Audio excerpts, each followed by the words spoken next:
আমাদের এই গরুর নাম হচ্ছে বড় খান। এই গরুটা নিয়ে এসেছি কালকে সকালে। এই বাজারের অবস্থা বেশি ভালো নয়, সবাই বেশিরভাগ ছোট গরুর দিকে ছুটছে, বড় গরু তেমন তারা দেখছে না, এবং দেখলেও দাম ছোট গরুর মতো আইডিয়া করে বলছে। আমাদের এই গরুটা নিয়ে আসা যাওয়া একটা খরচ আছে।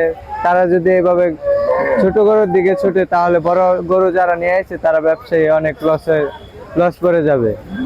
তারা যদি আবার এবার বেশি বৃষ্টি হচ্ছে, বৃষ্টির কারণে অনেক ক্রেতারা বাড়ি থেকে বের হতে পারছে না বা গরু কিনতে গ্রামে যেতে পারছে না। এবারে বেশি পরিমাণে বৃষ্টি হওয়ার কারণে খড়ের দাম বাড়ছে, ভুসি খাদ্য অনেক গরুর বেশিরভাগ খাদ্যের দাম বেড়ে গিয়েছে। তাই আমাদের গরু যদি কম দামে বিক্রি করি তাহলে আমাদের মতো ব্যবসায়ীরা সবকিছু লস হবে। সিপনিল প্রাণঘাতী জীবাণুদের বিরুদ্ধেও দারুণ কার্যকর।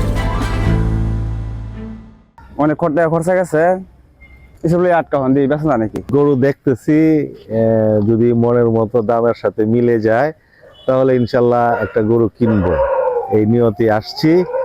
তো মূলত এবার বাংলাদেশের অনিয়ন্ত্রিত খাদ্য ব্যবস্থা এবং এই বৈরী আবহাওয়ার কারণে এবার ময়মনসিংহে গরুর দামটা একটু বেশি মনে হচ্ছে। তারপরেও আমরা আমাদের ইসলামী নীতি অনুযায়ী আমাদেরকে কুরবানি দিতে হয়, সেই চেষ্টাটাই করছি। ইনশাল্লাহ দোয়া করবেন যেন একটা ভালো গরু কিনতে পারি। এটা কুরবানির হরিণা করে হরিণা জাতের গরু এইটাই। গরুর দাম চাইতেছি 5.5 লাখ, দাম বলে 400, 420, 380 এরকম দাম হয়। দুইটা কম আর বেশি বেশি আলমো একটা গরু আছে আমাদের, এই একটা গরু বেশি আমরা বাড়িতে চলে যাবো। কতদিন তো ভাই মনে করুন 2 দিন ধরে আইসি। আসলে এই গরুটার দাম আছে ম্যাক্সিমাম মনে করুন 6 লাখ 6.5 লাখ টাকা অ্যাভেলেবেল বিক্রি আছে, কিন্তু বাজার আসলে কম, ওই বিধায় গরুটা 5,15,000 টাকা বেচছে আছে। তারপরে বড় গরু যেহেতু বেচছি আলহামদুলিল্লাহ। বেচা কেনা তো আপনার নাই কইলেই চলে, লোকজন নাই। এমন যে গরু আনছি এখন একটা গরু বেচা হয়েছে না, বৃষ্টির কারণে আর লোকজন আইছে না, বৃষ্টি আর লোকজন আই না কিরকম কথা না।